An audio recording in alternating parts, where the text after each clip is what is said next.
আমার নবী সেরকম একটা লিডারশিপ ছিল, কিন্তু আনফরচুনেটলি পুরা ধর্মটাকে আমরা রাজনীতিকরণ করে একটা নির্দিষ্ট দেশের এজেন্ডা বাস্তবায়নের জন্য, নির্দিষ্ট দেশের আইডিওলজিকে সমাজের মধ্যে প্রতিষ্ঠা করার জন্য পুরা দিন সম্পর্কে মানুষকে কনফিউজ করে ফেলেছে। আমাদের এটা কোনো কারণে কোনোভাবেই উচিত হয় নাই।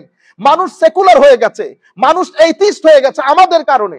আমরা শুধুমাত্র এই প্ল্যাটফর্মটাকে, না আমি ধর্মীয় রাজনীতি, অবশ্যই ধর্মীয় রাজনীতি, আমার নবীর দ্বীনের মধ্যে রাজনীতি আছে, সব নীতি আছে, কিন্তু আমি যখন সেটা করব বলে কয়ে করব, আপনাদেরকে ডাকবো যে এটা আমি ইসলামী রাজনীতি, কিন্তু আমি তলে তলে অন্য কাজ, অন্য দেশ, নির্দিষ্ট একটা ব্যক্তির আইডিওলজি। এখন আপনি যদি বলেন যে এই কমিটি গঠন করা হয়েছে, এখানে কোনো মাজার থাকবে না, এখানে কোনো মাজার থাকবে না, এই রাইট আপনাকে কে দিল? এই রাইট আপনাকে কে দিয়েছে? এটা তো সন্ত্রাসবাদী কথা। এই জবান তো আমরা খারিজিদের মুখে শুনেছি, এটা তো মুসলমানদের মুখের কথা না।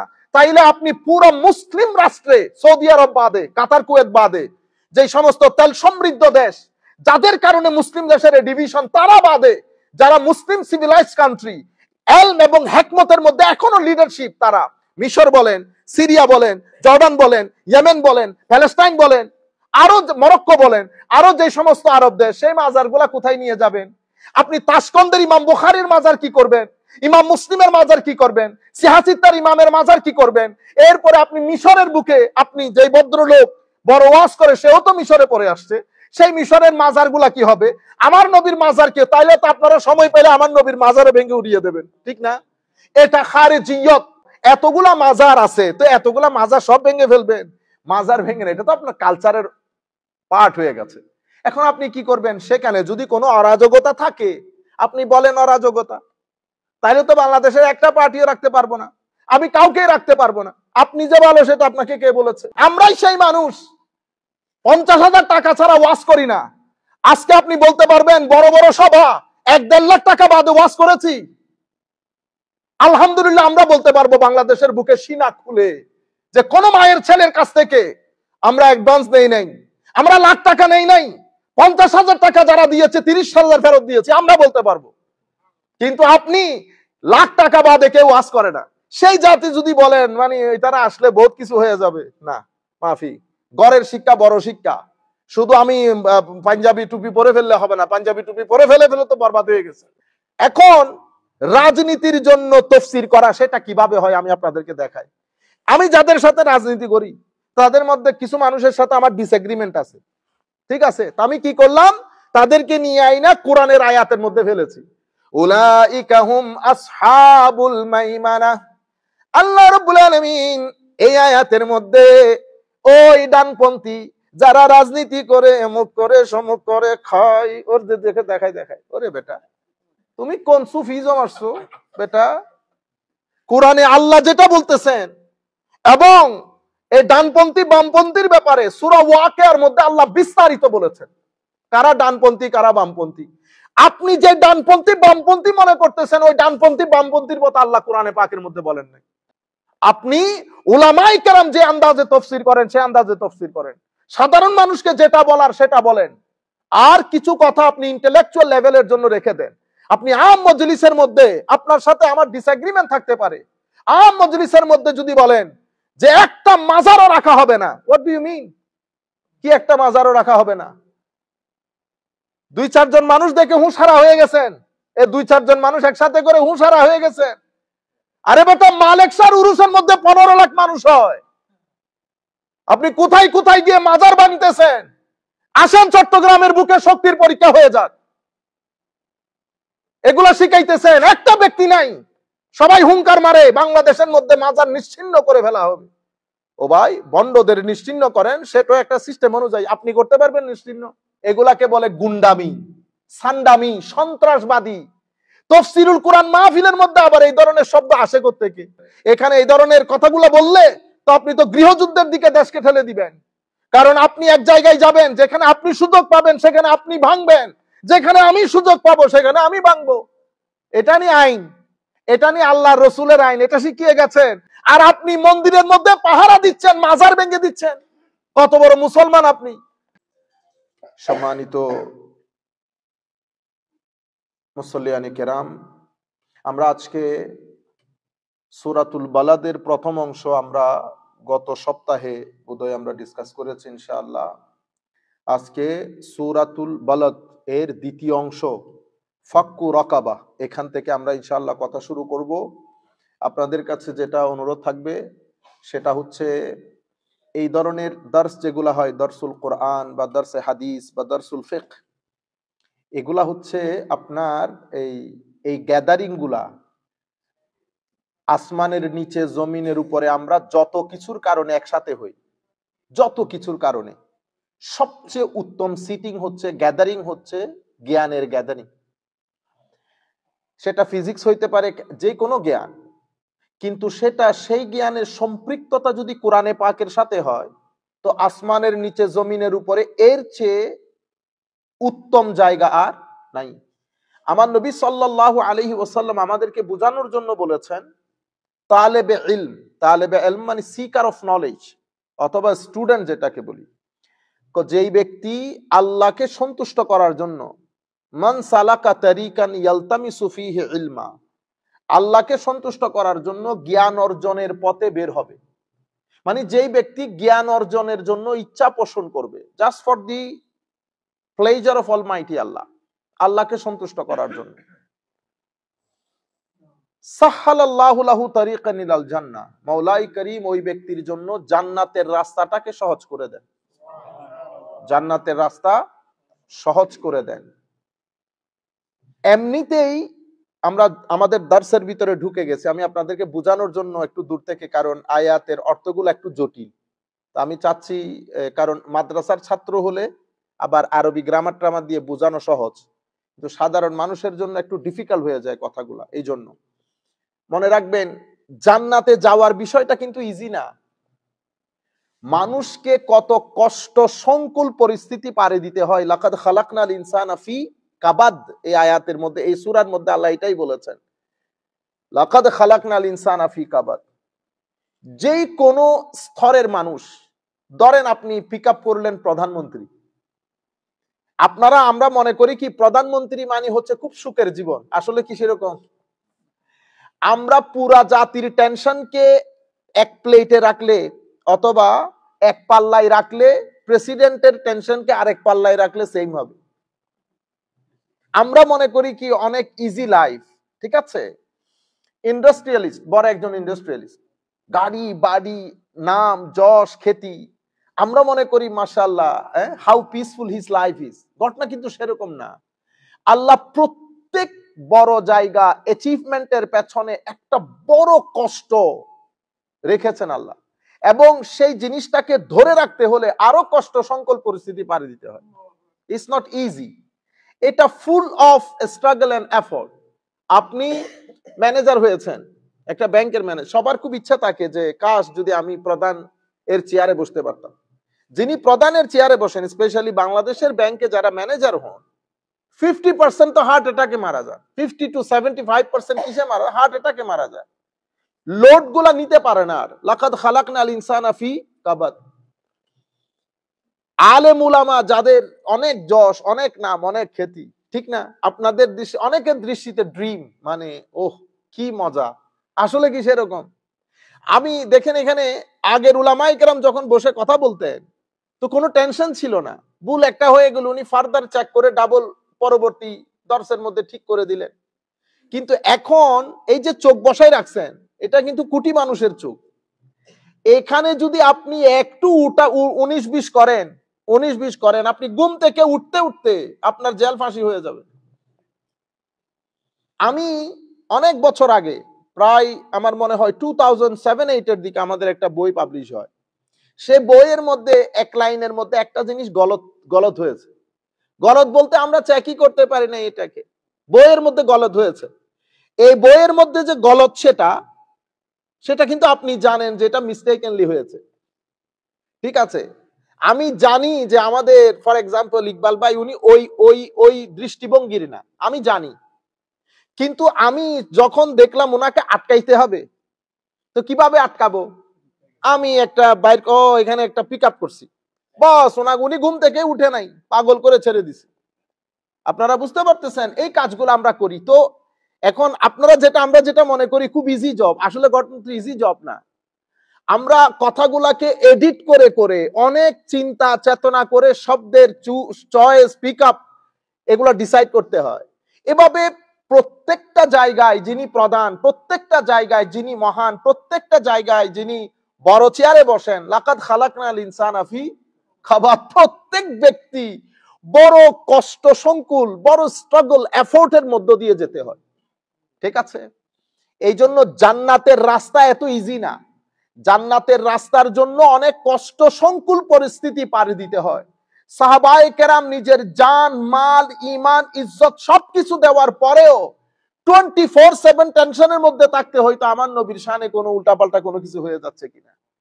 এরপরে জিহাদের ময়দানে বাবা ছেলের বিরুদ্ধে, ছেলে বাবার বিরুদ্ধে, কাজেনের বিরুদ্ধে। মানে আপনি যুদ্ধ করতে গেছেন, এই যে আপনার খালাতো ভাই, আপনি আপনার খালাতো ভাইয়ের সাথে যুদ্ধ করতেছেন, ইটস নট ইজি। ফাক্কু রাকাবা, আমরা ওই জায়গার মধ্যে আসছি। তো আমার আল্লাহ কি বলতেছে, আমার নবী কি বলতেছেন, এত কষ্ট সংকুল বিষয়টা ইজি করে দিয়েছেন। যখন আপনি জ্ঞানের রাস্তায় বের হন, তখন আল্লাহ জান্নাতের রাস্তা সহজ করে দেন আপনার জন্য। এটা তো এক। 2 নম্বর ফজিলত হচ্ছে ওই ব্যক্তির পায়ের নিচে আল্লাহ ফেরেশতার মাধ্যমে, ফেরেশতারা পাখা বিছিয়ে দেন। জমিনে আপনাকে হাঁটতে দেয় না। কোথায় হাঁটেন আপনি? ফেরেশতার পাকার উপর দিয়ে হাঁটেন। তো যিনি ফেরেশতার পাকার উপর দিয়ে হাঁটেন, উনি আর আমি কি এক? আপনারা বুঝতে পেরেছেন? 2। 3 নাম্বার হচ্ছে ওই ব্যক্তির জন্য কুল কায়নাত দোয়া করে।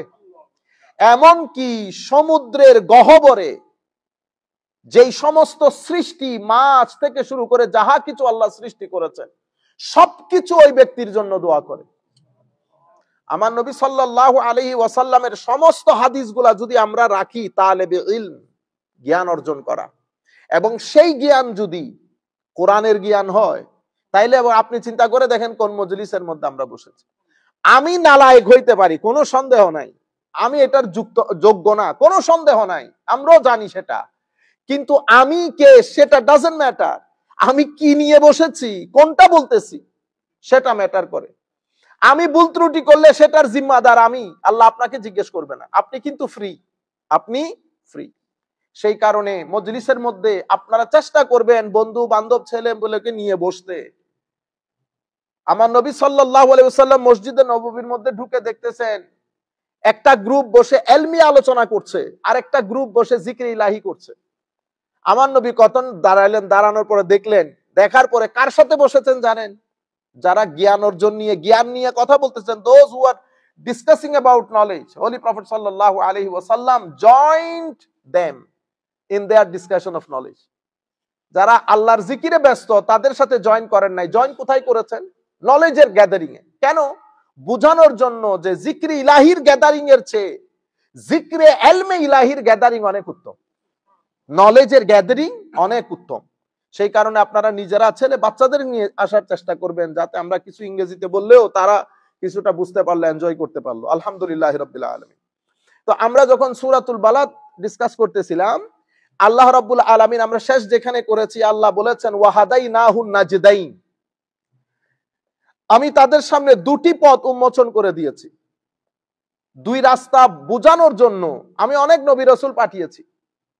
নবী রাসূলের পরে এখন তো আর নবী রাসূল নাই, তো এখন কারাই জিম্মাদারি পালন করছে? তো আমার নবীর ওয়ারিস যারা আছেন, এলমি ওয়ারিস। কারা নবীর এলমি ওয়ারিস? উলামা, যারা সত্যিকার অর্থে আলেমে রব্বানি। তাদের মাধ্যমে আমি উম্মতের, আমার বান্দাদের ঘরে ঘরে এই রাস্তা 2টা ক্লিয়ার কাট করে দিয়েছি, ক্যাটাগরিক্যাল করে দিয়েছি, আনএম্বিগুয়াস করে দিয়েছি। There is no ambiguity, no confusion with regard to the authenticity of path, true path, সিরাতুল মুস্তাকিম যেটা, সেটা আমি ক্লিয়ার করে দিয়েছি। এখন ওয়াহাদাইনাহুন নাজদাইন, এখানে আমার আল্লাহ শব্দ ব্যবহার করেছেন নাজদ। হাদিস যেটা পড়েছি সেটার মধ্যে বলা হয়েছে তারিক, সাহালাল্লাহু লাহু তারিকান ইলাল জান্নাহ। তাহলে কয়টা শব্দ ব্যবহার হয়েছে? নাজদুন, তারিকুন। আর সূরা ফাতিহার মধ্যে কি বলেছে?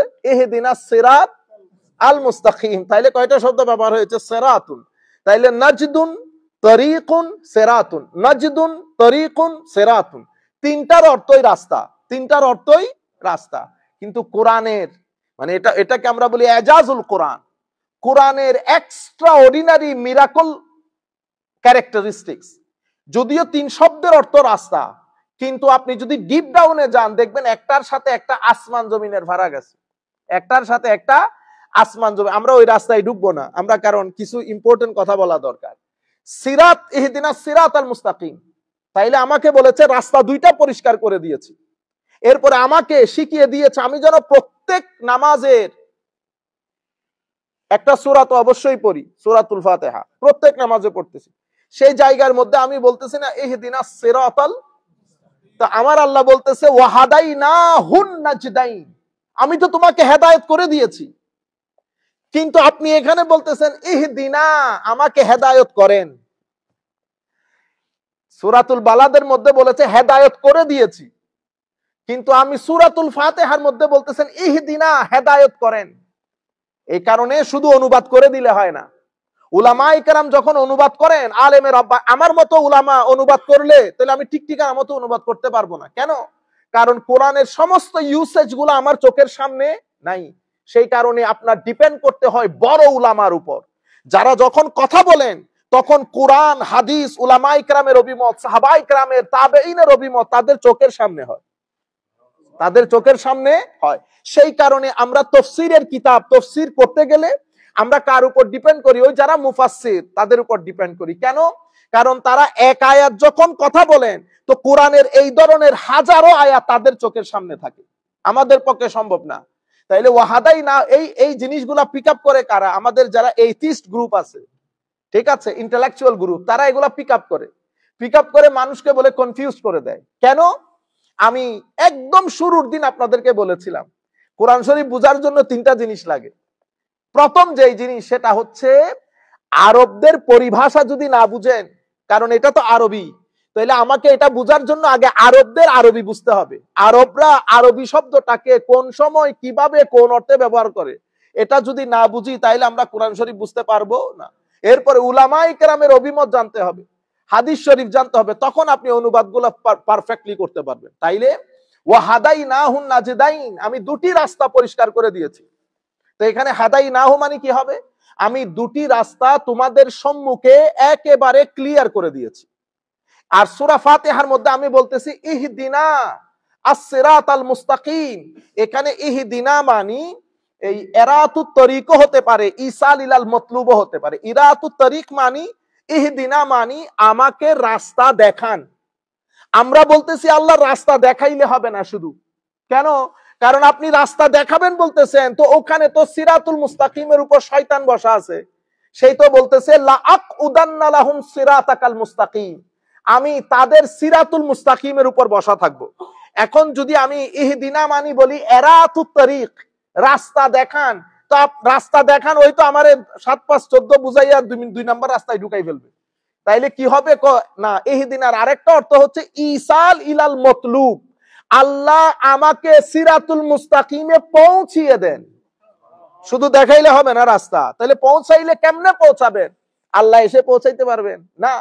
তখন আমার আল্লাহ বলতেছেন কি সিরাতাল্লাযিনা আনআমতা আলাইহিম, সিরাত হচ্ছে এমন রাস্তা যেটাতে চলার কারণে আমি বান্দাদের উপর নিয়ামত দান করেছি। আনআমতা আলাইহিম মানে মুনআম আলাই, আল্লাহর ব্লেসেড বান্দা, যারা ব্লেসেড, নিয়ামত প্রাপ্ত। এখন আমরা নিয়ামত প্রাপ্ত বান্দা কাকে বলবো? এই জন্য কোরআন শরীফের আরেক আয়াত আল্লাহ বলতেছেন নিয়ামত প্রাপ্ত বান্দারা হচ্ছে নবী। এটা তো কোয়াইট আন্ডারস্টুড।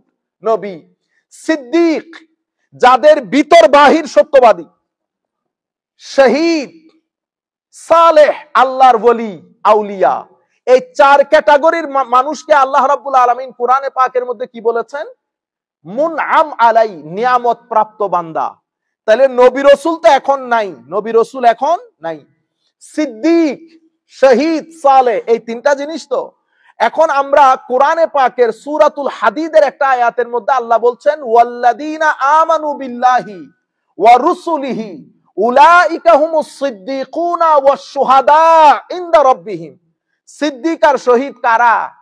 যারা ওয়াল্লাযীনা আমানু বিল্লাহি ওয়া রুসুলিহি, যারা অন্তঃকরণে আল্লাহ আল্লাহ রাসূলের দ্বীনকে মেনে নিয়েছে, অতঃপর সেই দ্বীন নিজের জীবনে বাস্তবায়ন করেছে, অতঃপর নিজের অন্তর থেকে আল্লাহ বাদে বাকি চাহিদাগুলা থেকে নিজের অন্তরকে পরিষ্কার করে তাকওয়া ইখতিয়ার করেছে, অর্জন করেছে। অতঃপর নিজের ভিতর বাহিরকে পবিত্র করেছে তওবার পানি দিয়ে। কিসের পানি দিয়ে? তওবার পানি দিয়ে, ইস্তেগফারের পানি দিয়ে। অতঃপর তাকওয়ার পানি দিয়ে পরিষ্কার করেছে। তাদেরকে আল্লাহ মহব্বত করেছেন। সেই সমস্ত ওলিরা হচ্ছে আসল মুমিন। আপনারা বুঝতে পেরেছেন?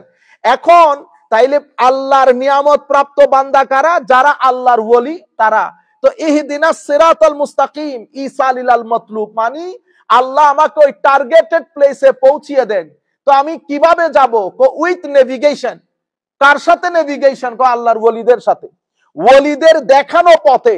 তাহলে আমার এখানে ডিসাইসিভ ফ্যাক্টর হচ্ছেন আল্লাহর ওলি, those who are in the company of আউলিয়া। তাহলে গ্যারান্টিড এরা সিরাতুল মুস্তাকিমের মধ্যে আছে। Those who criticize and goes against the teachings of the আউলিয়া, বুঝতে হবে সিরাতুল মুস্তাকিমের মধ্যে আর নাই। এটাকে বলে ইসাল ইলাল মতলুব, ওয়াহাদাইনাহুন নাজদাইন। তাইলে আমি যখন সিরাতুল মুস্তাকিমে আল্লাহর ওলিদের, সেই কারণে আল্লাহ এই ওয়াহাদাইনাহুন নাজদাইনকে বই কেন্দ্রিক করে নাই। কি কেন্দ্রিক করেছে? ব্যক্তি কেন্দ্রিক। কারণ বই থেকে হেদায়েতটাকে বোঝা যায়, পাওয়া যায় না। ব্যক্তি থেকে হেদায়েত পাওয়া যায়, ব্যক্তি থেকে হেদায়েত। কিন্তু সেই ব্যক্তি যেন তেন ব্যক্তি না। ব্যক্তি দুই ধরনের, হয় ঈমান খেয়ে ফেলবে, নতুবা ঈমানকে বাড়িয়ে দেবে। দুইটা থেকে একটা। বুঝতে পেরেছেন? তো ঈমানকে বাড়িয়ে কারা দেয়? যারা মুত্তাকি, পরহেজগার, আল্লাহর ওলি। এখন আপনি বলবেন হুজুর আল্লাহর ওলি আপনি কেমনে বুঝবো? 10, 12, 20 জন, লাখো মানুষ যখন বলবে আল্লাহর ওলি, অবশ্যই আল্লাহর ওলি হবে। কেন? কারণ মানুষ যেটা সাক্ষী দেন যার ব্যাপারে, আল্লাহ সেই সাক্ষী সেই ব্যক্তির ব্যাপারে কবুল করেন। আপনি ইচ্ছে করলে কি কারো সুপারিশ আদায় করতে পারবেন? পারা যাবে না। এটা একটা ডিভাইন প্রসেসিং। আপনি এই ডিভাইন প্রসেসিং এ ইচ্ছাকৃতভাবে কিছু করতে পারবেন না। আল্লাহ রাব্বুল আলামিন হামি ও নাসির হোক। আল্লাহ রাব্বুল আলামিন সৎ ভালো কিছু বুঝার তৌফিক আমাদেরকে দান করুক। এরপর আমার আল্লাহ বলছেন ফালাকতাহামাল আকাবা, ফালাকতাহামাল আকাবা। হায় হায়। এমনিতে ইকতিহাম, ইকতিহাম মানে আরবির মধ্যে আরেকটা শব্দ আছে দুখুল। দুখুল মানে প্রবেশ করা, ইকতিহাম মানেও প্রবেশ করা। কিন্তু ইকতিহাম আর দুখুল প্রবেশ করার মধ্যে ফারাক হচ্ছে, দুখুল প্রবেশ করা যেটা, সেটার মধ্যে কোনো স্ট্রাগল নাই, আপনি ইচ্ছে করলে ঢুকতে পারবেন। ইকতিহাম এটা এমনি দুখুল না, এটা অনেক কষ্ট সংকুল পরিস্থিতি পাড়ি দিয়ে ঢুকতে হয়। ফালাকতাহামাল আকাবা, আপনি যখন ধরেন শত্রু আক্রমণ করেছে, হায় হায়, শত্রু আক্রমণ করার পরে আপনি যখন আপনি জানেন যে এটা পাহাড়, পাহাড়ের ওই মাঝখানে একটা সুন্দর জায়গা আছে, আপনি যদি ওখান পর্যন্ত উঠে যান তো ওই পাহাড়ের সাথে একটা ব্রিজ করে ওই পাহাড়ের সাথে সংশ্লিষ্টতা আছে একটা ব্রিজের মাধ্যমে। প্রথমে তো ওই মাঝখানের জায়গার মধ্যে যদি আপনি উঠে যান, আপনি জানেন যে শত্রু আর আপনাকে কি করতে পারবে না, ধরতে পারবে না। এরপরে মাঝখানের যে ব্রিজ আছে সেটা দিয়ে আপনি অন্য পাহাড়ের টপকায় চলে যেতে পারবেন। ওই মাঝখানের ব্রিজটাকে কি বলে? আকাবা। কি বলে? আকাবা। তো ফালাকতাহামাল আকাবা, আপনি যখন ওই আকাবার মধ্যে প্রবেশ করবেন তাইলে আপনি এখান থেকে শত্রুর মোকাবেলা, শত্রুর আক্রমণ থেকে আপনি বেঁচে যাবেন। তাইলে আমরা আপনারা সবাই মিলে সার্বক্ষণিক ভাবে শত্রুর মোকাবেলা করছি। কোন শত্রু? হায় হায়। শত্রু দুই প্রকার, একটা জাহেরি, একটা বাতেনি, একটা প্রকাশ্য, একটা অপ্রকাশ্য, একটা বাহ্যিক, একটা অদৃশ্য, একটা সিন, একটা আনসিন।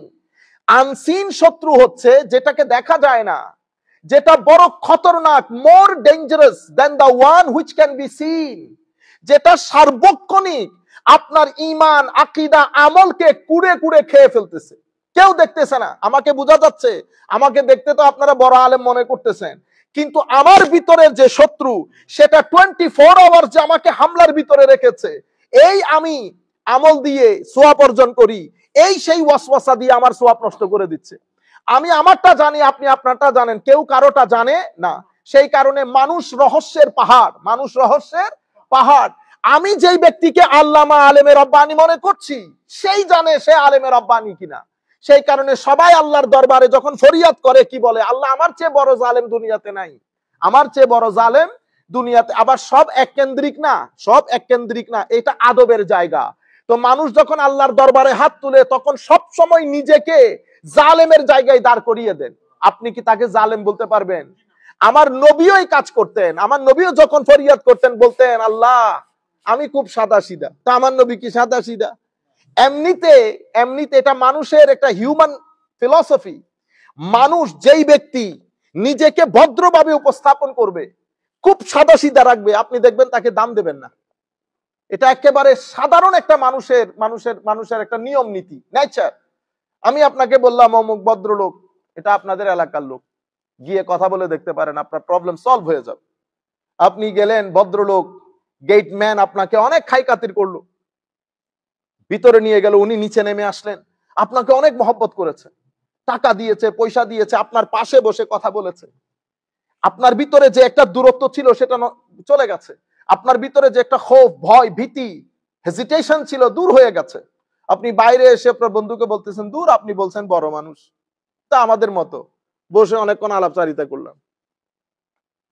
একই মানুষকে আমি আবার আরেক জায়গায় পাঠিয়েছি, সেখানে গেটম্যান তাকে আধা ঘন্টা ইন্টারভিউ করছে। গেটম্যান এর পরবর্তীতে ভিতরে ঢুকিয়েছে, আধা ঘন্টা বসাই রেখেছে। এর পরবর্তীতে স্যার নেমে আপনার সাথে ইন্টারভিউ করে আপনাকে কড়া কড়া কথা শুনিয়েছে। এরপরে বলেছে, চা আছে, চা খেয়ে আপনি চলে যান, আমরা পরে কথা হবে। আপনি বাইরে এসে আল্লাহু আকবার, তখন আপনি বলতেছেন, ভাই কি মানুষের কাছে পাঠালেন, তো অসম্ভব বড় মাপের মানুষ। উল্টা ঘটনা না? ঠিক এই ঘটনা আমার নবীর ক্ষেত্রেও ঘটেছে। আমার নবী যেই বলেছে, আনা বাশারুম মিসলুকুম, আসো বসো বেটা, হ্যাঁ আমি তোমাদের মতোই, আসো এই রাস্তায় চলো। একেবারে আমার নবী মাটির মানুষ হয়ে গেছে, সাধারণ মানুষের মতো আচরণ করেছে। আপনি বাইরে গিয়ে বলতেছেন উনি আমার মতো। বুঝতে পেরেছেন? উনি ওনার শানে মাহবুবিয়ত আপনাকে দেখাই নাই। ওনার শানে মাহবুবিয়ত, ওনার স্ট্যাটাস, ওনার মকাম মর্তবা যেটা আল্লাহ দান করেছেন সেটা আপনাকে দেখাই নাই। তা আপনি কি করলেন? You level him with the very common brush, আমাদের মতো, লাইক আস। কিন্তু আমার নবী যখন আবার ওই সাহাবীর কথাই বলেছেন, ওয়েট ওয়েট ওয়েট ওয়েট, কি বললা তোমরা? ইন্নী সামি'তু কালামাকুম, আমি তোমাদের কথাগুলো শুনেছি। আদম সফিউল্লাহ ওয়া হুয়া কাযালিক, ইব্রাহিম খলিলুল্লাহ ওয়া হুয়া কাযালিক, ঈসা রূহুল্লাহ ওয়া হুয়া কাযালিক, মূসা কালিমুল্লাহ ওয়া হুয়া কাযালিক। মূসা, ঈসা, আদম আলাইহিমুস সালাতু ওয়াস সালাম সবাই আপন আপন জায়গায়, কেউ সফিউল্লাহ, কেউ কলিমুল্লাহ, কেউ রূহুল্লাহ, সব ঠিক আছে। আমি কে? ওমা তোমরা আমার কথা বলবো না, আমি কে? আলা ওয়া আনা হাবিবুল্লাহ ওয়ালা ফখর, আমি আল্লাহর হাবিব, এই নিয়ে আমি কোনো অহংকার করি না। রুয়ে জমিনের মধ্যে আমার চেয়ে কেউ সম্মানিত নাই, এটা নিয়ে আমি কোনো অহংকার করি না। কিয়ামতের ময়দানে সবাই নফসি নফসি করবে, আল্লাহর লেওয়ায়ে হামদ আমি মুহাম্মদের হাতে থাকবে সাল্লাল্লাহু আলাইহি ওয়াসাল্লাম। আমি প্রথম জান্নাতের করা নাড়াবো, আমার জন্য রব্বে জুল জালাল জান্নাত থেকে জান্নাতের দরজা খুলে দেবে। আমাদের এখানে মানুষ দুই ধরনের হয়ে গেছে। এক ধরনের লোক বলতেছে কিয়ামতের ময়দানে উনিও জানেন না উনার কি হবে। কেন? ওই আপনাকে বলেছে না, তুমি ভয় পাইও না, আমিও তো তোমার মতো। তো আপনি বাইরে ওয়াজের মধ্যে বলতেছেন উনি তো আমাদের মতোই, উনিও জানেন না কিয়ামতের ময়দানে উনার কি হবে। আপনারা বুঝতে পেরেছেন? কিন্তু আমার আল্লাহ বলেছেন, খবরদার, আমার নবী নবীকে যেভাবে উপস্থাপন করতেছে তোমরা আবার সেদিকে খেয়াল করিও না। ওয়ারাফানা লাকা যিকরাক, আমি ভুলে গেছি। ওয়ারাফানা লাকা যিকরাক, আমি ভুলে গেছি। আমি মাকামে মাহমুদ ভুলে গেছি, মাকামাম মাহমুদা ভুলে গেছি, কদ জাআকুম মিনাল্লাহি নূর ভুলে গেছি, ওয়া তুআজ্জিরুহু ওয়া তুআক্কিরুহু সব ভুলে গেছি আমরা। এই জন্য এটা মানুষের একটা ফিলোসফি। মানুষ মানে আরেকজনকে যখন খুব ছোট করে উপস্থাপন করে, মানুষ ওইটাই বুঝে যে আমাদের মতোই হবে। তো আল্লাহ রাব্বুল ফালাকতাহামাল আকাবা, কাজগুলো এত ইজি না। তো আপনি যখন ইকতিহাম বড় কষ্ট করে ঢুকতে হয়, তা আপনি যখন উপরে চলে গেছেন স্বাভাবিকভাবে শত্রু থেকে বেঁচে গেছেন। ও অনুরূপ ভাবে আমার ভিতরেও শত্রু, রাত দিন এক মুজাহাদার মধ্যে থাকতে হয়।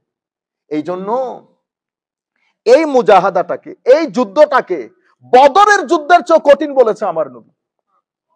বদরের যুদ্ধের চেয়েও আমার নবী কঠিন বলেছেন। বদরের যুদ্ধ কিছুক্ষণ হয়েছে, হওয়ার পরে শেষ। বুঝতে পেরেছেন? কিন্তু এই যুদ্ধ এটা আপনাকে সার্বক্ষণিক আঁকড়িয়ে রেখেছে। বুঝতে পেরেছেন? এখান থেকে ছাড় পেয়েছেন, দুনিয়া ধরেছে। দুনিয়া থেকে ছাড় পেয়েছেন, শয়তান ধরেছে। তাহলে এই তিনটা জিনিসকে, লোভ, লালসা, পৃথিবী, পৃথিবীর মায়া, অশ্লীলতা, কত কিছু আপনাকে হাতছানি দিয়ে রাখতেছে। আমাদের ছেলেগুলা যারা এখানে বড় হচ্ছে, জব করে, কাজ করে, আপনি চিন্তা করে দেখেন তো তাদের উপর কি পরিমাণ স্ট্রিম রোলার যায়, দুনিয়া ডাকে তাদেরকে অন্য রাস্তায় টাকা ইনকাম ভেরি ইজি দিন দিন। কারণ এমন একটা দুনিয়াতে আমরা বসবাস করতেছি যেখানে টাকার কম্পিটিশন চলে। Everybody needs more money to live in a beautiful house, to use a good car, everybody needs মানি। কিন্তু আপনি যেই পরিমাণ টাকা আমরা ইনকাম করি সেটা তো মাস শেষ হওয়ার সাথে সাথে শেষ হয়ে যায়। কিন্তু এখানে অন্য রাস্তাও আছে টাকা ইনকামের। আপনি এক পরীক্ষা এখানে দিচ্ছেন, এক পরীক্ষা অশ্লীলতার দিচ্ছেন, এক পরীক্ষা সিস্টেম্যাটিক লাইফের দিচ্ছেন, এক পরীক্ষা সবরের দিচ্ছেন। এই তাবৎ পরীক্ষাগুলো দিচ্ছেন কি কারণে? জান্নাতে যাওয়ার জন্য, জান্নাতে যাওয়ার জন্য। তো আমার আল্লাহ ওই কারণে বলেছেন ফালাক্তাহামাল আকাবা ওয়া মা আদরাকা মাল আকাবা। তোমরা জানতে চাইছো আকাবা কি? সুবহানাল্লাহ। আল্লাহুম্মা সাল্লি আলা সাইয়্যিদিনা মুহাম্মাদিন ওয়া আলা আলি সাইয়্যিদিনা মুহাম্মাদিন ওয়া বারিক ওয়া সাল্লিম। আমার আল্লাহ বলছেন ওয়া মা আদরাকা মাল আকাবা। সে ধর্মের ঘাটিতে প্রবেশ করে নাই, তোমরা জানো ধর্মের ঘাটি কি? হায় হায়, আমার আল্লাহ তিনটা কথা বলেছেন এখানে। ফাক্কু রাকাবা, সেই ঘাটিগুলো যেগুলো আমাকে জান্নাতের রাস্তায় নিয়ে যাবে। কঠিন, কিন্তু কঠিনের শত্রুর মোকাবেলায় এই তিনটা কাজ আমাকে কোথায় নিয়ে যাবে? এই কয়েকটা কাজ আমাকে জান্নাতের দরজায় নিয়ে যাবে। প্রথম ফাক্কু রাকাবা। ফাক্কু রাকাবা মানে হচ্ছে দাস মুক্ত করা। কি মুক্ত করা? দাস মুক্ত। আপনারা জানেন in the time of the holy prophet সাল্লাল্লাহু আলাইহি ওয়াসাল্লাম পুরা পৃথিবীর মধ্যে দেয়ার ওয়াজ এ প্র্যাকটিস অফ স্লেভারি। প্রত্যেক ব্যক্তির কাছে দাস থাকতো। এটা তৎকালীন সমাজের একটা কি ছিল? ট্র্যাডিশন ছিল, কালচার ছিল, তারা ওভাবে অভ্যস্ত। আমার নবী যখন দাওয়াতি কাজ, দ্বীনের প্রচার প্রসার করা শুরু করলেন, তো প্রত্যেকের ঘরেই কি আছে? দাস আছে। হায় হায়, পৃথিবীতে, পুরা পৃথিবীতে তখন মানে দাস যুক্ত পৃথিবী। The world was full of slavery. এবং সবচেয়ে কঠিন বিষয় ছিল এদের কোনো they didn't have any moral, they didn't have any basic human rights, they were deprived from the basic human rights.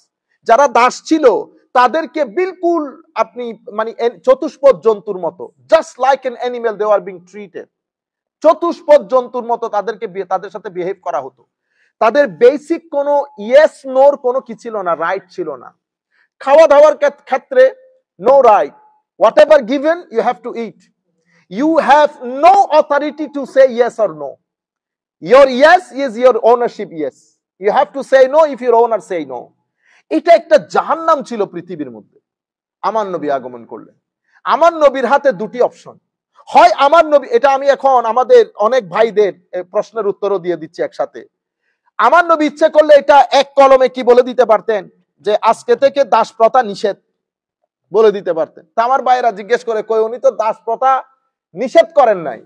আরে ভাই, আপনি সার্কামস্টেন্স একটু চিন্তা করবেন না, কনটেক্সটটা একটু স্টাডি করবেন না।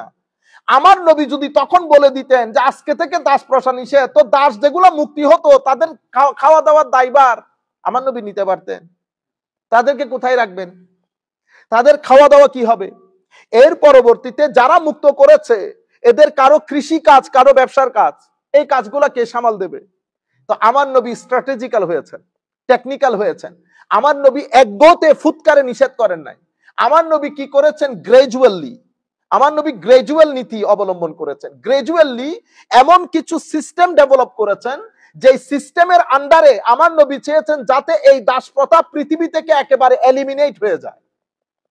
আমার নবী শুধুমাত্র বাই ল করে, আমার নবী চান নাই যে শুধু আইন দিয়ে আমি এটাকে কি করি, এলিমিনেট করি। আমার নবী মোরালি, আইডিওলজিক্যালি, ক্যারেক্টারিস্টিকলি আমার নবী এমন ভাবে সিস্টেম অ্যাপ্লাই করতে শুরু করেছেন যাতে এটা গ্রাজুয়ালি আস্তে আস্তে এটা পুরা সোসাইটি থেকে ইরাডিকেটেড হয়ে যায়। আমার নবী কি করলেন দেখেন, প্রথমে ফাক্কু রাকাবা, এই যে দাস মুক্তির জন্য ইসলামী শরীয়তের মধ্যে যত হুকুম আহকাম, রোজা ভেঙেছেন, কসম ভেঙেছেন, অনেক কিছুর জন্য সদকা ফিদিয়া দিতে হয়, প্রত্যেক জায়গার মধ্যে আমার নবী দাস মুক্তি জিনিসটা কি করে দিয়েছেন। এখানে বলতেছে জান্নাতে যেতে চাও, তুমি আমার কাছে জানতে চাও আকাবা কি? বড় ঘাঁটি, বড় একটা মুক্তির জায়গা, যেখান থেকে আপনি উঠে গেলে শত্রু থেকে বেঁচে যাবেন। তুমি আমার কাছে জানতে চাও জান্নাতে জাহান্নাম থেকে বাঁচার জন্য জান্নাতে ঢুকার বড় রাস্তা কি? সেখানেও কি বলতেছেন? ফাক্কু রাকাবা। রোজা ভেঙে ফেলেছেন ইচ্ছাকৃত ভাবে, আপনি এখন সদকা করবেন, তো প্রথম কি? ফাক্কু রাকাবা, আগে দাস মুক্তি। তো যারা ফাইন্যান্সিয়ালি এইবল তারা আস্তে আস্তে দাসগুলাকে মুক্ত করা শুরু করেছে, নাম্বার 1। নাম্বার 2, আমার নবী বলেছেন if you want to keep your slave, আপনি যদি আপনার দাসটাকে রাখতে চান, আপনি make sure you have to ensure his basic human rights. Basic human rights কি এনশিওর করতে হবে? আমার নবী রুলিং জারি করে দিয়েছেন, যা খাবে তা খাওয়াবে, যা খাবে whatever you eat provide this food to him as well, number 1। যা পড়বে তা পড়াবে, যেটা আপনার ক্লোদিং এর ক্ষেত্রে যা ক্লোদিং আপনার আছে সেই ক্লোদিং আপনি তাকেও দান করবেন, বুঝতে পেরেছেন? নাম্বার 2। নাম্বার 3, আপনি তাকে তার সাধ্যের বাইরে কোনো কিছু তার উপর চাপিয়ে দিতে পারবেন না। তো আপনাকে তো ধরতে গেলে আমার নবী সাল্লাল্লাহু আলাইহি ওয়াসাল্লাম দাসের উপর যে অত্যাচার হচ্ছে সেটা আমার নবী কি করে মিনিমাম লেভেলে নিয়ে এসেছে। যা পড়বেন তা পড়াবেন, যা খাবেন তা খাওয়াবেন, তাকে তার সাধ্যের বাইরে কোনো কিছু চাপিয়ে দিতে পারবেন না। তাইলে তো দাসটা অলরেডি টেকনিক্যালি মুক্তই হয়ে গেছে, আপনি তো তাকে দাস হিসেবে ট্রিটই করতে পারতেছেন না। এই গ্রাজুয়ালি আমার নবী এটাকে এলিমিনেট করতে করতে পুরো পৃথিবী থেকে দাস প্রথাই খতম হয়ে গেছে, পুরো পৃথিবী থেকে দাস প্রথাই খতম হয়ে গেছে। আমার নবী হাদিসে পাকের মধ্যে ইরশাদ করেছেন if you want to protect yourself from the hell fire, যদি আপনি চান আপনাকে জাহান্নামের আগুন থেকে মুক্ত হতে, তো রিলিজ আ স্লেভ, মেক হিম ফ্রি, আপনি কোন একটা দাসকে মুক্ত করে দেন।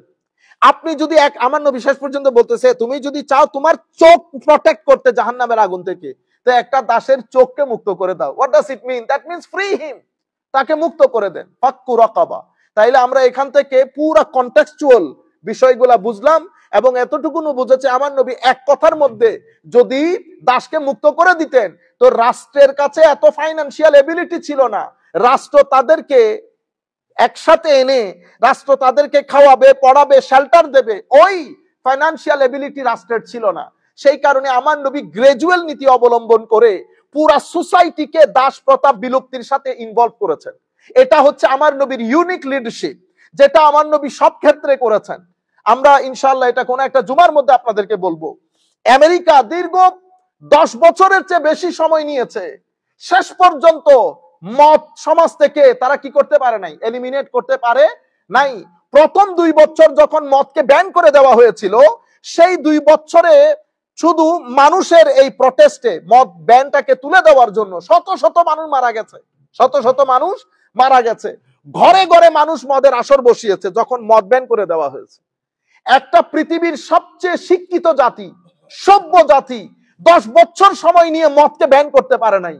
আর আমার নবী সাল্লাল্লাহু আলাইহি ওয়াসাল্লাম 1400 বছর আগে আল্লাহ যখন গ্রাজুয়ালি মদকে হারাম করেছেন, গ্রাজুয়ালি, প্রথমে একদিনে হারাম করেন নাই, গ্রাজুয়ালি, যেই দিন বলেছে আজ থেকে মদ ব্যান, তখন সাহাবায়ে কেরাম সোসাইটি তারা রেডি হয়ে গেছে।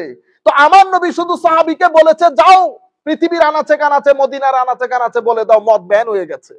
এতটুকুন বলার পরে রিওয়ায়াতের মধ্যে আসতেছে সেদিন মদের সমুদ্র বয়ে গেছে মদিনা শরীফের মধ্যে। সেই তারিখ থেকে আজকের তারিখ পর্যন্ত মুসলমানরা লাখ খারাপ হতে পারে, কিন্তু রাস্তার মধ্যে যখন আপনাদেরকে মদের চেক করা হয়, মুসলমান দেখলে এখনো পর্যন্ত সমীহ করে আর যাই হোক মুসলমান মদ খাবে না। 1400-1500 বছর আগে আমার নবী শুধু বলেছেন মদ ব্যান হয়ে গেছে। আর আধুনিক যুগে 10 থেকে 15 বছর, আমি ডিটেল আলাপ করবো ইনশাআল্লাহ, 10 থেকে 15 বছর নেওয়ার পরেও শত শত মানুষ জীবন দিয়েও মদের ব্যান শেষ পর্যন্ত তুলে দিতে হয়েছে। আপনারা বুঝতে পেরেছেন? দিন আমার নবী সেরকম একটা লিডারশিপ ছিল, কিন্তু আনফরচুনেটলি পুরা ধর্মটাকে আমরা রাজনীতিকরণ করে একটা নির্দিষ্ট দেশের এজেন্ডা বাস্তবায়নের জন্য, নির্দিষ্ট দেশের আইডিওলজিকে সমাজের মধ্যে প্রতিষ্ঠা করার জন্য পুরা দিন সম্পর্কে মানুষকে কনফিউজ করে ফেলেছে। আমাদের এটা কোনো কারণে কোনোভাবেই উচিত হয় নাই। মানুষ সেকুলার হয়ে গেছে, মানুষ এইথিস্ট হয়ে গেছে আমাদের কারণে।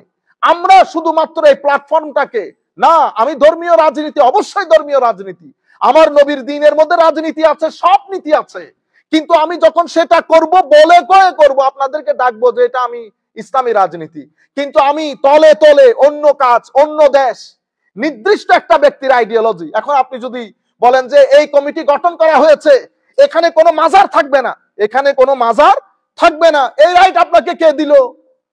এই রাইট আপনাকে কে দিয়েছে? এটা তো সন্ত্রাসবাদী কথা। এই জবান তো আমরা খারিজিদের মুখে শুনেছি, এটা তো মুসলমানদের মুখের কথা না। তাইলে আপনি পুরো মুসলিম রাষ্ট্রে, সৌদি আরব বাদে, কাতার কুয়েত বাদে, যে সমস্ত তেল সমৃদ্ধ দেশ যাদের কারণে মুসলিম দেশের ডিভিশন, তারা বাদে যারা মুসলিম সিভিলাইজ কান্ট্রি, এলম এবং হেকমতের মধ্যে এখনো লিডারশিপ, তারা মিশর বলেন, সিরিয়া বলেন, জর্ডান বলেন, ইয়েমেন বলেন, প্যালেস্টাইন বলেন, আরো মরক্কো বলেন, আরো যে সমস্ত আরব দেশ, সেই মাজার গুলা কোথায় নিয়ে যাবেন? আপনি তাশকন্দের ইমাম বুখারীর মাজার কি করবেন? ইমাম মুসলিমের মাজার কি করবেন? সিহাসিত্তার ইমামের মাজার কি করবেন? এরপরে আপনি মিশরের বুকে, আপনি যে ভদ্রলোক বড় ওয়াজ করে, সেও তো মিশরে পড়ে আসছে, সেই মিশরের মাজার গুলা কি হবে? আমার নবীর মাজার কি? তাইলে তো আপনারা সময় পেলে আমার নবীর মাজারে ভেঙে উড়িয়ে দেবেন, ঠিক না? এটা খারিজিয়ত। ফালাক্তাহামাল আকাবা ওয়া মা আদরাকা মাল আকাবা। আমরা আর কথা না বাড়াই, সময় খুব সংক্ষিপ্ত। তো আমার আল্লাহ বলছেন ফাক্কু রাকাবা, এতগুলা মাজার আছে, তো এতগুলা মাজার সব ভেঙে ফেলবেন? মাজার ভেঙে না, এটা তো আপনার কালচারের পার্ট হয়ে গেছে। এখন আপনি কি করবেন? সেখানে যদি কোনো অরাজকতা থাকে, আপনি বলেন অরাজকতা, তাহলে তো বাংলাদেশের একটা পার্টিও রাখতে পারবো না, আমি কাউকে রাখতে পারবো না। আপনি যে ভালো, সেটা আপনাকে কে বলেছে? আপনারা বুঝতে পেরেছেন? আমাদের এক ভদ্রলোক বলতেছেন, আলেমরা যদি এই রাস্তায় এগিয়ে আসে, মানে ইনভেস্টর হয়, আমাদের এই দেশের আধা প্রবলেম সলভ হয়ে যাবে। ও ভাই, মসজিদের টাকা কি বললেন আপনি? আমি তো আপনাকে অনুরোধ করব, মাননীয় উপদেষ্টা, এই সমস্ত কথা বলে হাস্যকর, আমরা মানে হাসির পাত্র হয়ে যাচ্ছি। একটা মসজিদের অ্যাকাউন্ট ঠিক আছে, একটা মাদ্রাসার অ্যাকাউন্ট ঠিক আছে, আপনি যিনি যেখানে বসাইছি, যে 2 টাকার সুযোগ পেয়েছে, সেও কি ছেড়েছে? হ্যাঁ, এত বড় বড় আপনি বলবেন না কোনো কিছু হয় নাই। তাহলে আমি আপনাকে অনুরোধ করি, আপনি একজন ইনকাম ট্যাক্সের অফিসার, বুকের সাহস থাকলে ইনকাম ট্যাক্সের অফিসার এনে বলেন, আমাকে ইনভেস্টিগেট করেন, ইনকোয়ারি করেন, এরপর আমার বিরুদ্ধে আমার পুরা ইনকামের উপর, মাদ্রাসার ইনকাম আপনি ইনকাম ট্যাক্সের অফিসার ডাকেন, ইনকাম ট্যাক্সের অফিসার এসে তারা আপনার ইনকোয়ারি করুক, আপনাকে কে টাকা দিয়েছে, এই টাকা কোথায় কোথায় খরচ হয়েছে, যিনি টাকা দিয়েছেন উনি কেন টাকা দিয়েছেন। Very simple. আমরা এই জিনিসগুলো, আপনি যেটা বলেছেন, আমি আপনার সাথে 100% একমত মাননীয় উপদেষ্টা, যে আলেম উলামা, হ্যাঁ সত্যিকার আলেম উলামা যদি আসে, অবশ্যই পরিবর্তন আসবে। কিন্তু গত 10, 15, 20 বছরে আমরা আলেম উলামারা যে খেলা দেখিয়েছি, টাকা পয়সা সবকিছুর ক্ষেত্রে, বুঝতে পেরেছেন? আমরাই সেই মানুষ 50,000 টাকা ছাড়া ওয়াজ করি না। আজকে আপনি বলতে পারবেন বড় বড় সভা 1-1.5 লাখ টাকা বাদে ওয়াজ করেছি। আলহামদুলিল্লাহ, আমরা বলতে পারবো বাংলাদেশের বুকে সিনা খুলে, যে কোন মায়ের ছেলের কাছ থেকে আমরা অ্যাডভান্স নেই নাই, আমরা লাখ টাকা নেই নাই, 50,000 টাকা যারা দিয়েছে 30,000 ফেরত দিয়েছে, আমরা বলতে পারবো। কিন্তু আপনি লাখ টাকা বাদে কেউ ওয়াজ করে না। সেই জাতি যদি বলেন মানে তারা আসলে বহুত কিছু হয়ে যাবে, না মাফি, গড়ের শিক্ষা বড় শিক্ষা। শুধু আমি পাঞ্জাবি টুপি পরে ফেললে হবে না, পাঞ্জাবি টুপি পরে ফেলে তো বরবাদ হয়ে গেছে। আল্লাহ রাব্বুল আলামিন আমাদের হামি ও নাসির হোক। ফাক্কু রাকাবা, প্রথমে হচ্ছে দাস মুক্তি। তো দাস মুক্তির পুরো বিষয়টা আমরা বুঝতে পেরেছি। আও ইতআমুন জি মাসগাবা, এরপর আমার আল্লাহ বলছেন, তোমরা কি জানতে চাও জান্নাতে যাওয়ার সহজ রাস্তা? হায় হায়, দুর্ভিক্ষের দিনে গরিবকে অন্ন দান। আও মিসকিনান আও ইতআমুন ফি ইয়াউমিন জি মাসগাবা, তাহলে ফাক্কু রাকাবা। এখন তার দাস নাই, তাহলে এখন আমরা কোথায় যাব এই আয়াত নিয়ে? হায় হায়, আমাদের সমাজে অনেক ব্যক্তি আছে কর্জের কারণে মাথা তুলে দাঁড়াইতে পারছে না, ব্যবসা করতে পারতেছে না, পরিবার পারিবারিক ভাবে ভেঙে চুরে একাকার। তাহলে আমাদের দায়িত্ব কি? ফাক্কু রাকাবা, তার গর্দান, তার এই কর্জ থেকে তার গর্দানকে মুক্ত করা। এবং আমাদের দেশে যারা ফাইন্যান্সিয়ালি খুব বেশি কষ্টের মধ্যে আছে, তাদেরকে সহযোগিতা করা, এগুলা হচ্ছে জান্নাতে যাওয়ার সহজ রাস্তা। এরপরে আউ ইতআমুন ফি ইয়াউমিন জি মাসগাবা, দুর্ভিক্ষে দিনে অন্ন দান করা। এখন আমাদের সমাজের মধ্যে গরিব গোরাবা অনেক মানুষ অন্ন নিয়ে সমস্যায় থাকে। তাইলে আমার আল্লাহ সহজ রাস্তা কোনে দেখিয়েছে? যাদেরকে খাওয়া দাওয়ার ক্ষেত্রে মানুষকে সহযোগিতা করা। আপনাদের যাদের কাছে ভালো টাকা পয়সা আছে, আপনারা অন্তত $50 তো আমরা প্রত্যেক ব্যক্তি খরচ করতে পারি না? আপনারা গ্রাম অঞ্চলের মধ্যে প্রত্যেক ব্যক্তি যে কোনো একটা পরিবারকে স্পন্সর করবেন, তাকে মাসে মাসে $50 দিবেন, অথবা আপনারা $500 একসাথে করে এলাকার মধ্যে যারা যে কাজ করতে চায় তাদেরকে বলবেন এটা চাঁদা, তুমি আবার 2 মাস পরে আমার টাকা আমাকে ব্যাক করে দিবা। এভাবে আপনারা সহযোগিতা করবেন। সবাই মিলে আপনারা তো সহযোগিতা করতেছেন বিদায় এই হালত, অনেকে বুঝেও না, করতেছেন বিদায় এই হালত, না করলে তো হালত আরো খারাপ হইতো। প্রত্যেকের এলাকাতে সহযোগিতা করেন নিঃসন্দেহে, সেটা জারি রাখবেন, আর যারা করেন না তারা করার চেষ্টা করবেন। তাহলে আও ইতআমুন ফি ইয়াউমিন জি মাসগাবা ইয়াতীমান আও মিসকিনান যা মাতরাবা। আমার আল্লাহ বলেছেন মিসকিন মানি মাতরাবা মানি তুরাব মাটি, অর্থাৎ মাটি মিশ্রিত মিসকিন, তার মানে হচ্ছে একেবারে নিঃস্ব মানুষকে কি করা, আও মিসকিনান যা মাতরাবা আও ইয়াতীমান যা মাকরাবা আও মিসকিনান যা মাতরাবা, অর্থাৎ আপনার ইয়েতিম আত্মীয়-স্বজন যারা আছে তারা এবং গরিব অসহায় ব্যক্তি তাদেরকে অন্নদান। তাইলে অন্নদান কাকে করব, সহযোগিতা কাকে করব? ফাইনান্সিয়ালি আমার আত্মীয়-স্বজনের মধ্যে গরিব এবং বেশি অসহায় মানুষ, তাদেরকে আমরা অর্থনৈতিকভাবে সহযোগিতা করব, অর্থনৈতিকভাবে তাদেরকে মুক্তি দান করব। এটা হচ্ছে আমাদের জান্নাতে যাওয়ার সহজ রাস্তা। আচ্ছা, এরপরে আমার আল্লাহ কি বলেছেন? সুম্মা কানা মিনাল্লাযিনা আমানু ওয়া তাওয়াসাউ বিস-সাবরি ওয়া তাওয়াসাউ বিল মারহামা। অতঃপর শুধু আপনি এই ভালো কাজগুলা করলেন কিন্তু ঈমানের ক্যাটাগরিতে আসলেন না, এরকম হবে না। তা আমার আল্লাহ কি বলতেছেন? সুম্মা কানা মিনাল্লাযিনা আমানু, এরপরে মুমিনের কাতারে শামিল হও, ওয়া তাওয়াসাউ বিস-সাবর ওয়া তাওয়াসাউ বিল মারহামা, পরস্পরকে সবরের উপদেশ দেয় এবং রহমতের উপদেশ দেয়। তাইলে একটা ঈমানের ক্যাটাগরিতে ঢুকার পরে মানুষকে একজন আরেকজনকে ধৈর্যের কথা বলা, কারণ এই পৃথিবী, ওই যে বলেছি, এটা কষ্টের পৃথিবী, এটা এখানে ফিতনা পাবেন, মানসিক কষ্ট, শারীরিক কষ্ট, এখানে ধৈর্য বাদে আপনি নাড়াচাড়া করতে পারবেন না। এখানে ম্যাক্সিমাম অনেক মানুষ ইউরোপের মধ্যে আত্মহত্যা করে এই ধৈর্যের কনসেপ্ট না থাকার কারণে। তো আমাদের ধর্মের মধ্যে একটা মৌলিক কনসেপ্ট ধৈর্য, ওয়াতাওয়াসাউ বিস-সাবর, আমাদেরকে ধৈর্য ধরতে হবে। কেন? কারণ এটা full of tribulation, full of sedition এই পৃথিবী, এটা ফিতনার দুনিয়া, এখানে আপনি কষ্ট পাইতেই হবে। এখানে যেই ব্যক্তিকে আপনি সারা জীবন, ফর এক্সাম্পল আপনি বলতেছেন হুজুর দেখছেন এরা আমি প্রত্যেক মাসে 10,000 টাকা দিই, 10 বছর সে ছেলের বিয়ে দিয়েছে, আমাকে দাওয়াতই করে নাই। কমন না একেবারে? আপনারা যেই ব্যক্তির ঘর বেঁধে দিয়েছেন, আপনি ঘর বেঁধে দিয়েছেন, পরের বছর বাড়িতে গিয়ে দেখতেছেন সে আপনার ছোট্ট একটা জায়গা ছিল ওইটা দখল করে নিয়েছে, আপনার বিরুদ্ধে কি বলছে বিচার বসিয়েছে, ঠিক না? আপনি মেনে নিতে হবে, এটা পৃথিবী, এটা এরকমই। আর যেই সমস্ত মানুষ আমার আল্লাহ যাদেরকে পিক আপ করে নেন তাদেরকে এই সমস্ত পরিস্থিতিতে বেশি ফেলেন। উপায় কি? সবর করে, ইগনোর করা। সবার সাথে কখনো ঝগড়া করতে যায়েন না, এমন ব্যক্তির সাথে জিন্দেগিতে ঝগড়া করবেন না যার একটা কথা আপনার ইজ্জত চলে যাবে। এই জন্য আমার নবীকে বলেছেন, যদি হাবিব এই জাহেল মূর্খরা যদি আপনার সাথে কথা বলে, কালু সালামা, হুজুর ইগনোর করেন, বলেন ঠিক আছে, তোমরাও ঠিক আছো, ঠিক আছে ভাই, তোমার ধর্ম নিয়ে তুমি থাকো, কথাই বলিয়েন না। আপনারা ভদ্রলোক জ্ঞানী মানুষের সাথে আর্গুমেন্ট করেন, ইজ্জত থাকবে। এই সমস্ত লোকের সাথে ঝগড়া করতে গেলে আপনি একেবারে ওদের ক্লাসে নেমে আসতে হবে, আপনি ওদের ক্লাসে নেমে কথা বলতে পারবেন না। আল্লাহ রাব্বুল আলামিন আমাদেরকে রক্ষা করুক। এটা দুনিয়া। এর পরবর্তীতে উলাইকা আসহাবুল মাইমানা, আমি এতটুকুনের মধ্যে আসতে চাইতেছিলাম, এগুলো বলার পরে আমার আল্লাহ বলতেছেন এরা হইল ডানপন্থী। কি পন্থী? ডানপন্থী। উলাইকা আসহাবুল মাইমানা, এই সবাই যারা কি করে, মানুষকে সহযোগিতা করে, মানুষের গর্দান থেকে কর্জ ঋণ পরিশোধ করে মানুষকে মুক্তি দেয়, এবং সমাজের মধ্যে খাদ্যের যেই শর্টেজ থাকে সেটাকে এলিমিনেট করে, মানুষের সোসাইটির মধ্যে খাদ্যকে এনশোর করে প্রত্যেকের বেসিক রাইটস। এরা যারা আছে এরা হচ্ছে ডানপন্থী, এরা হচ্ছে ডানপন্থী। তো তাফসীরের মধ্যে উলাইকা আসহাবুল মাইমানা, আমার আল্লাহ বলতেছেন এরাই হচ্ছে জান্নাতবাসী, এরাই হচ্ছে সৌভাগ্যশালী, এরাই হচ্ছে সৌভাগ্যশালী। আগে আমরা পুরা সূরাটা পড়ে নেই, এরপরে ডানপন্থী বামপন্থী একটু করে বলবো। ওয়াল্লাযীনা কাফারু বিআয়াতিনা, কিন্তু যারা এই কাজগুলা না করে বরং আমার আয়াতকে অস্বীকার করে, হুম আসহাবুল মাশআমা, তারাই হচ্ছে বামপন্থী। তারা কারা?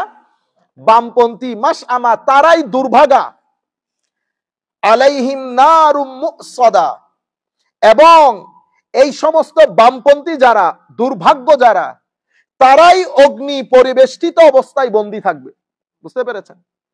এখন রাজনীতির জন্য তাফসীর করা সেটা কিভাবে হয় আমি আপনাদেরকে দেখাই। আমি যাদের সাথে রাজনীতি করি তাদের মধ্যে কিছু মানুষের সাথে আমার ডিসএগ্রিমেন্ট আছে, ঠিক আছে, তা আমি কি করলাম, তাদেরকে নিয়ে আইনা কোরআনের আয়াতের মধ্যে ফেলেছি।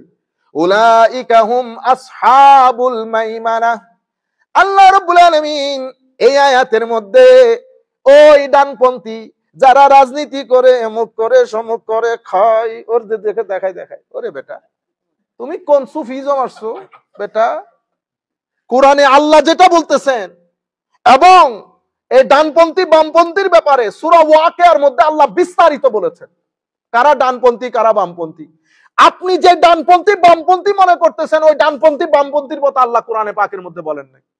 আল্লাহ বলেছেন যেই সমস্ত মানুষ আমার নবীর বিধান মেনে নিয়েছে, যেই সমস্ত মানুষ আমার নবীর বিধানকে সমাজের মধ্যে বাস্তবায়ন করেছে, গরিবকে সহযোগিতা করেছে, খানা খাইয়েছে, সমাজের অরাজকতা দূর করেছে, আল্লাহর আইনকে আল্লাহর আইন মেনেছে, নিজের জীবনে বাস্তবায়ন করেছে, বাস্তবায়নে সহযোগিতা করেছে, তারা সৌভাগ্যশালী। তারা কে?